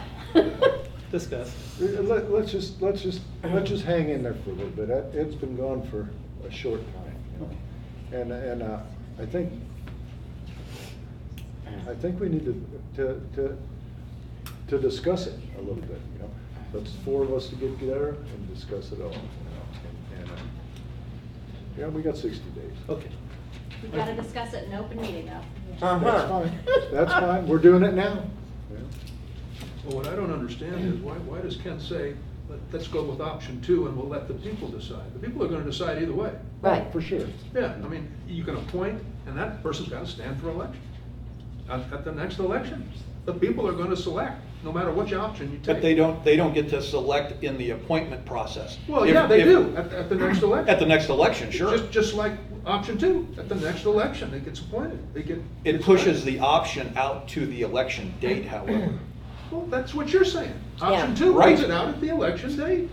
And this get you somebody in the meantime who has to stand for election at the election. We're trying to make amends here, Tom. I just don't, I think there's a misunderstanding, or maybe there isn't, maybe it's just the way it's being said. No, this whole deal of 2-2 is not working for us. Well, that's It's not just working- functional. It's not working for them.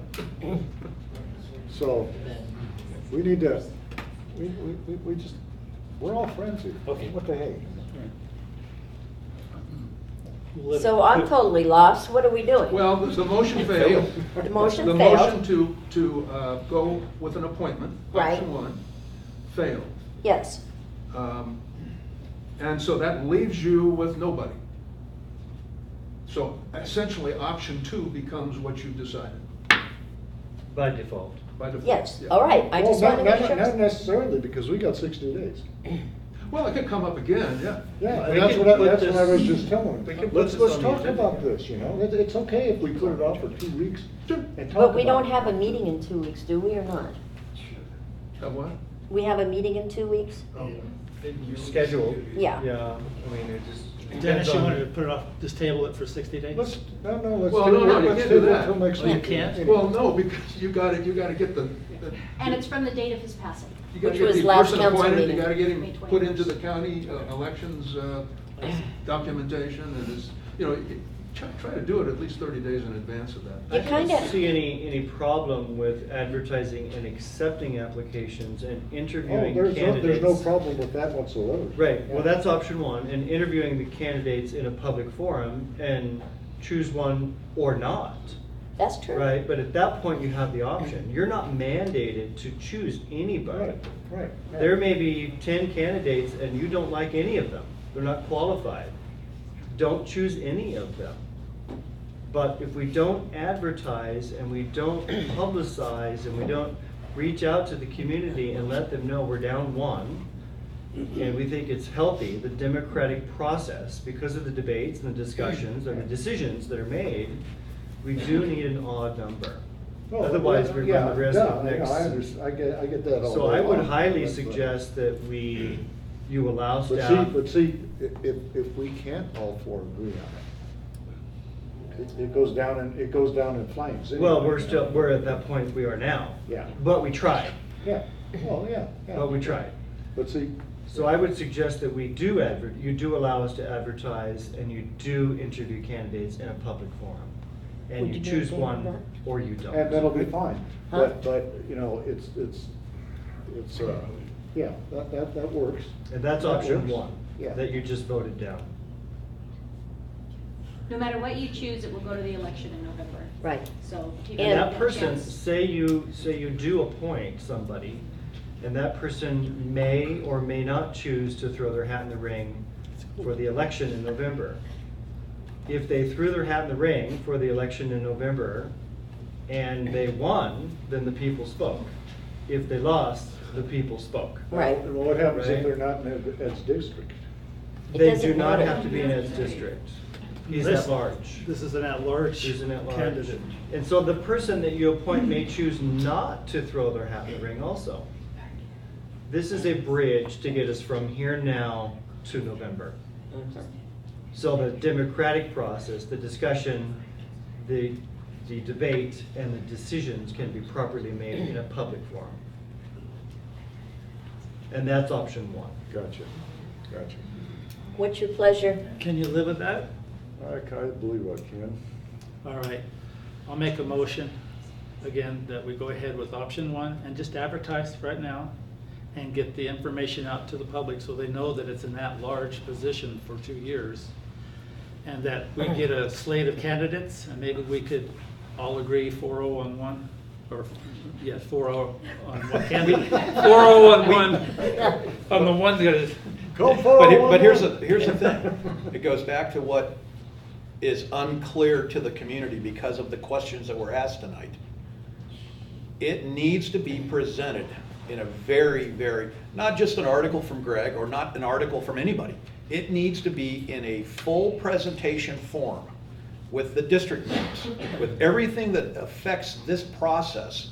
It needs to be made very clear, it needs to be made very public, And at that point, when we are confident that everybody understands that, then Ashley can come back with that, whether it be, I mean, it was the 21st when Ed died. Do you have the date handy? What does that push us out to for 60 days? July 20th. July 20th, okay. 20th. Well, here's an option. Instead of that we advertise and say that we will make our decision in 60 days. Well, that's kind of close. It's kind of. Is it? Yeah. 45 days. Yeah. You know. Yeah. But I think, City Hall will the City Hall will do everything we can, but we need your help. Right. The four of you sitting here, we need your help to get the word out. Well, There are and lots of avenues for communication. And you have your avenues and we have ours. And unfortunately, we're bound by state law, who doesn't have any sympathy whether we get the word out or not. I mean, I appreciate your comments very much, but the state of California puts us under all these rules and regulations and makes it 60 days. So we either have to fall within 60 days or we don't do anything, I guess. Would we be allowed to see, as candidates come in, the council, would we be able to see them at the next meeting, see how it's progressing, or is that Well, not I good? would hate to piecemeal it because Yeah. you may taint the pool. That's Yeah. true. You want to That's see true. I'm just trying everything to. all at the same time. Yeah. That is the proper process, right? I'm sure we would violate some law. We're not going to do that. And if we can't make a decision on it, it just goes automatically. Well, okay, let's agree then that we'll advertise and we will have a campaign of information, like Mr. Hecky will like. And that we come back whenever the deadline is done for the applicants. And if we can't agree, it goes to November 6th. But at least we've tried. Yeah. Would you go with that? I will. All right, I'll make that motion. And I'll second it. Okay. It's been moved and seconded. All in favor? I'm sorry, go ahead. I am not clear on what was just agreed to, because we voted down option 1 and 2. You're revoting on number We're 1. re-voting on option 1. On number 1. We need to have, I'll repeat myself for the third or the fourth time. Either the city clerk or the assistant clerk needs to go out to the public and do a formal summary of what is going on. At the point that hits the press, and I'm just going to use that term loosely, we then subsequently come back with another agenda item that says, we have presented all this to the public. The public now knows what we are doing. Then let's vote on it at that point. But we are still working, in my opinion, in a vacuum to a certain extent, because we're trying to present it and then appoint it and then do all this all lumped together. This is a process that everybody needs to be very, very clear on. I can't support going back and voting on anything that has already been denied and that does not cure the concerns that I have regarding the people understanding the issue. Okay, question.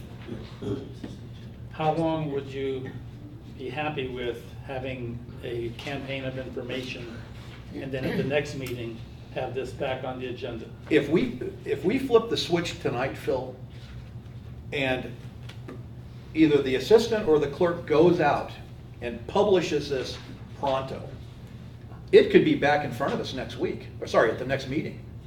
Can we do That would be a 2-week cycle to get it back to us.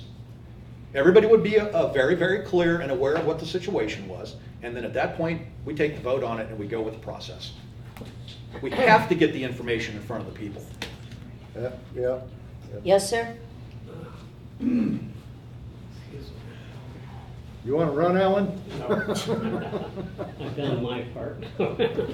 Anyways, Alan Dean, the Gold Hills. Do we still have a radio station here in Tehachapi?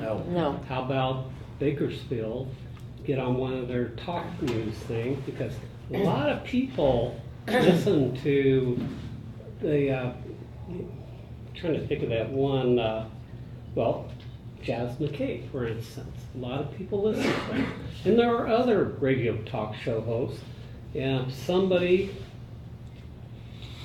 I'm assuming it's hers because she's the city clerk, or if you guys don't get in trouble, one of you could talk to I don't think you can. Well, there's Yeah. current cast and stuff like that. But it would get that news out there on the radio, and then you still do your newspaper ad, but it would get people listening. But you gotta give them, like you say, that in-depth report, the situation, what's going on, that way it gets you off the hook. Thank you. You're right. I just want to say one thing, just a moment, Pete. I hold my constituency in high regard, and I don't think you all are stupid. Every time we put out something for an appointment, people flock to City Hall with applications. We have never went to appoint someone to anything that we have fewer than maybe 5 or 6 people. So I don't know how they're learning about it, but they're learning about it somehow. And I believe that while this is unique that our mayor died while in office, this is not a unique way to fill a position in the state of California. Am I correct, Mr. Schroeder? Yes, So I don't know why we can't go with option 1. I understand that we work for you guys, we get the word out to you, but somehow you're finding things out. So I don't think you're ignorant. Thank you. Well, I think by, Real fast, Mr. Graff, after you talk. no. All right. I Yeah. defer to All Mr. right, Gray. thank you. Peter Graff City. Just so I know, are we, it sounds like Greg and Ken are kind of on the same page as far as involving the public, right? You want the public to come out for a public hearing to see who the candidates may be. You want the public to be notified. I think we kind of owe it, well, you kind of owe it to us to give us 2 weeks. We spoke with several social media avenues here, right? I mean, we spoke, what, I counted at least 5, you said? I think we have more than that. Yeah, so I mean, that's a great opportunity to get everybody involved. 2 weeks, that's nothing, considering that you're going to be appointing somebody to a very important position. And last question too, at the November ballot, does that person still have the 2 years still left on Mr. Grimes' term? Only his 2 before years. his district Yes. comes into play in 2020? Correct. So that, in November, if that person opts to go on, or a new person, it's for a 2-year term? Correct. Okay. 2-year thank at you. large. Yeah. What's up? 2-year at large. Yes. Thank you. Yes, sir. One more comment. Yeah, and Socorro, and then we're done. James Wilhelm, I live just outside the city. I do have a hangar on the airport though. I just want to remind you that districting, the 1 through 5 districting, that information was out for a long time, and then a whole bunch of people came forward and said, oh, we didn't have any idea. So if you're gonna rely on a 2-week time period for everybody to find out about this and get applicants, Good point. it's, I just want to remind you. If I may, the publication would be, we wouldn't appoint until early July or late July, so desires. Right. The publication would be out for much longer than 2 weeks. Thank you. Okay, I'm Socorro Schmidt, and I think the biggest disservice you can do this community is not to come to an agreement as rapidly as possible on this 5th person, because otherwise you're in gridlock, nothing happens, nothing happens. Something must happen over the course of this next 6 months, or till November, as rapidly as possible, please. Thank you. Let me ask a question. Say, you're up in November, yeah? Yeah? What if the person we appoint is already in another person's district? It's at large. Well, the November election is the November election. That person could only, if they wanted Susan's spot, they would have to live in Susan's district, and they would be released out of Ed's, and if elected into Susan's district. So Ed's district is for all reason is dead, right? Well, it's at large until 2020. It hasn't taken place yet. And yeah, it's at large until 2020, and yeah, the person running, if they couldn't run for 2 seats. They could only run for one seat. Right. And that's for Ed's vacancy. Right, and they Yes. would have to make that choice themselves. For instance, Dennis, if the person that was appointed happened to live in Susan's district, they would have the option, if they wanted to run, for Ed's at-large seat or Susan's district seat. They would have to make that Now, choice. if they decided to run for Ed's at-large seat, in the 2 years when that is up and over, they would not be able to be on the council for another 2 years until the district seat for their district was up for election. That'd be 2022. Right, makes sense? Yeah, okay. Try one more time. Okay, I think we can do this. We're at this point, we're just saying staff advertise and get the information out, but it's gonna be a while before we come back and make a decision anyway. But this, to delay getting, the process, I think we owe it to the community to at least start the process. Sure. Because we're looking very indecisive right now. You know what I mean? It's been kind of a And unique if anyone situation. wants to sit up here, if you want to run for office, think about what you could be up here doing. Come on, Alan. Are you gonna make your motion for the third time? I'll make the motion again to see if we can go ahead and move forward on recommendation on number 1, just to get the process started. Because we don't have to make a decision yay or nay, even if we get 10 applicants. That's right. So, and may I make a comment or question to Ashley? So could we bring this back for council consideration on July 16? Which is that fall within the state? Yeah, that would Okay, still so be that'd be cutting it close, but But the 20th is our deadline? yeah, I think that's what So you could appoint on the 16th, which is, many weeks away. So we Right. can advertise, we can push the information out. Yes. We can do everything in our power to try to encourage applicants. And then we can see what we can do. That's right. Yeah. And you have the option at that point to appoint or not appoint. Okay, No harm, no foul. Sounds And good to that's me. your motion? that's my motion. I'll second it. It's been moved and seconded. Any other questions? All in favor, say aye. Aye. Aye. Opposed? I'm going to abstain. All right, please let the record show 3 ayes and 1 abstention. Thank you. Okay, number 5. All right, this kind of rolls right along with the last item. So this is in regards to the general municipal election. So it's the time of the year that we need to bring to you a resolution to consolidate the general municipal election with the county and also calling the election. So like we talked about before, this is our initial transition into districting, which is District 1, 4, and 5.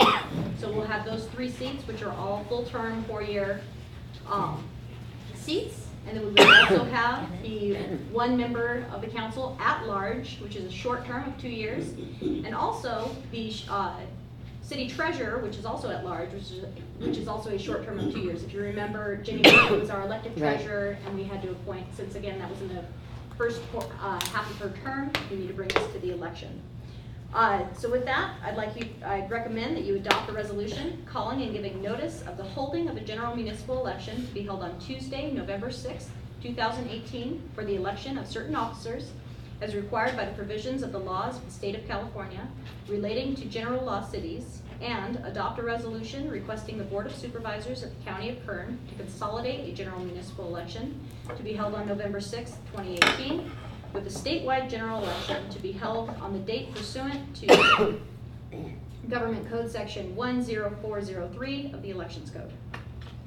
Any questions from the audience? Council? I have a question. Okay. And this is a question to Mr. Schroeder. Because we have legal issues that we're now addressing. What would those be? The issues with the districting. Oh, okay. Yep. Are there any concerns with going forward with this if we have pending litigation out there? What's the pending, you mean, people, Mr. Grass suit? Yes. No, No, if something comes down before the election, and there would be, anything that would affect that would be a court order. Say, for example, this just happened in Pennsylvania a few weeks ago.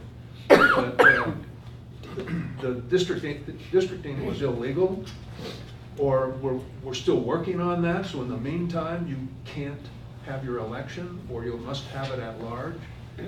That's up to the court.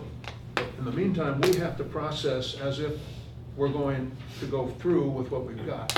Okay. To join the county so that we keep our costs down, among other things.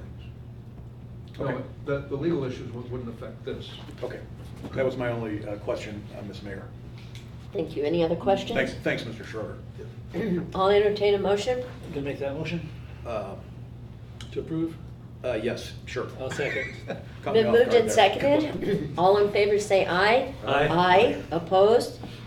We can get a formal vote. Number 7. Raises for all council members. That's right. No. That's gonna go down. Go ahead. 7, Honorable Mayor, Wiggins, council members, Hannah Chung, Finance Director. The item before you is for approval of the grant administration policy. In response to the auditor's finding in the single audit report for the federal award programs, staff created the grant administration policy, and the policy was sent to auditor and reviewed, and he approved. So if you have any further question on the policy, Jay can further elaborate on it. Okay. Questions? Any questions from the audience? Council? Yes, Madam Mayor, I have a question. When I read language like this, it creates a little bit of concern for me because somebody found something that they were not happy with.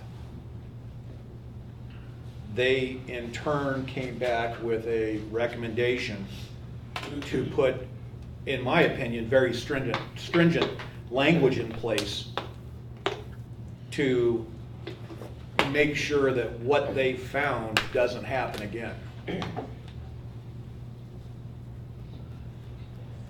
Should we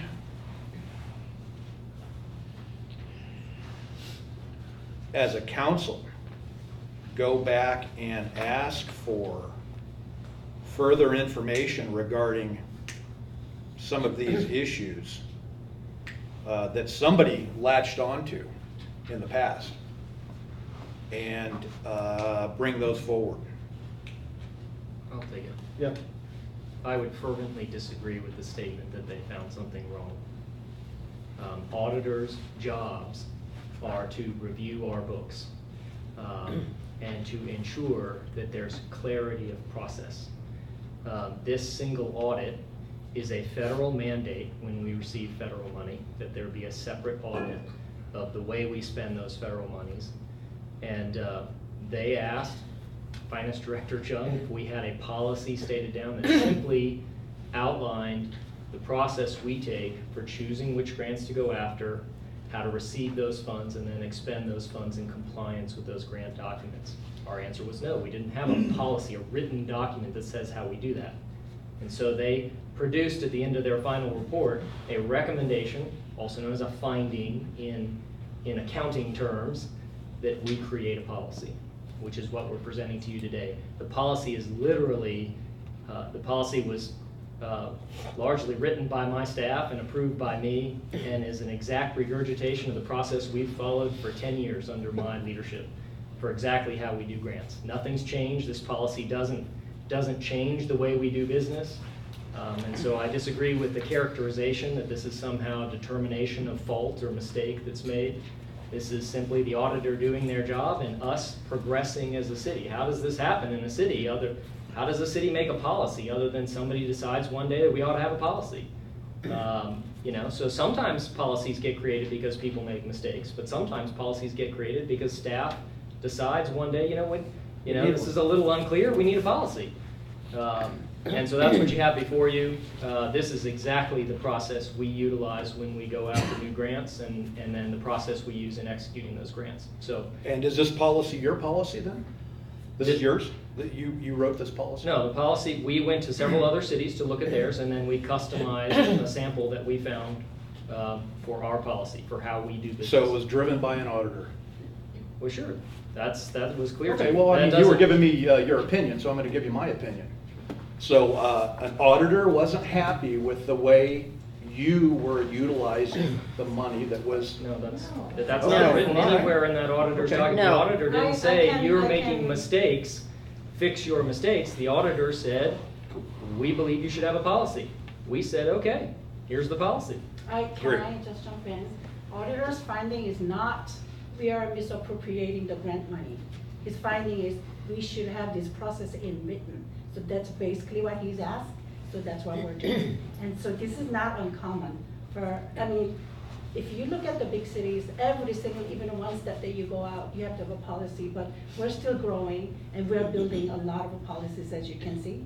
And so this is one of them. I think it would be a great test to go back and apply this policy in several instances and ensure that we are in compliance and have been in compliance with this policy. I think it's a great thing to do. Test the system. I'm not sure what you want us to go back and do. We test it every year with audits. We have audits. I couldn't count how many times we're audited. This certain auditor identified an area where bureaucracy needed to be created. He suggested that we create a policy, AKA bureaucracy, and we complied. Caltrans has audited 2 of my federal projects in the last year. Federal Highways Administration came to my office for a day and audited one of my projects last year. Auditing is a regular part of my business, particularly when it comes to federal expenditures. And so, and we've never had a finding against us. And I welcome auditors. Yeah, I feel like they are an extension of Hannah's team, Jay's team, my management team. We welcome auditors. And if they find something, I want to know about it. And I want to correct it if there's a finding. And they found that we did not have a policy. So we would like to comply with that policy tonight. Great. I guess you wouldn't mind if I asked if I could get a copy of those audits that they performed? They don't I'm assuming there's a written audit. No, they don't produce a written document. They come and review our files, and then if Okay. they find something. So nothing's they in send us. writing. That's Are you Well, implying? it's not No, our no, doc- no, no, it's no, not no. our Implying that document. We I'm have I an would like annual to have audit report. I would like to have information in writing. You said that you get audited. I'd like to have a copy of that audit. I don't get, are you implying I didn't just tell you the truth when I told you that they don't produce a piece of paper at the end of the audit? An audit generates a piece of paper. That's, okay. Where's that written down? Is that a law that I'm not aware of? Well, Mr. Headley, they're not our audits. Caltrans, FHWA, they're their documents. So we don't have them to produce to you. You would have to request them through those agencies. We don't get copies of the audits.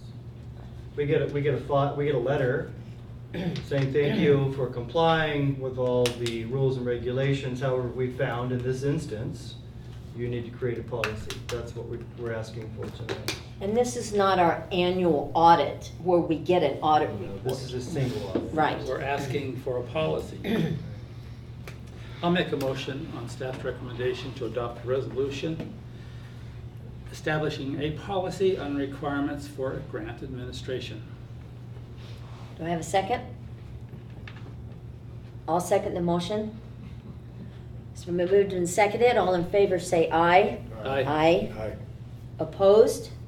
Let the record show it was a 4-0 vote. Number 8. Again, the Mayor Pro Tem, I keep calling you. This staff report was written prior to passing of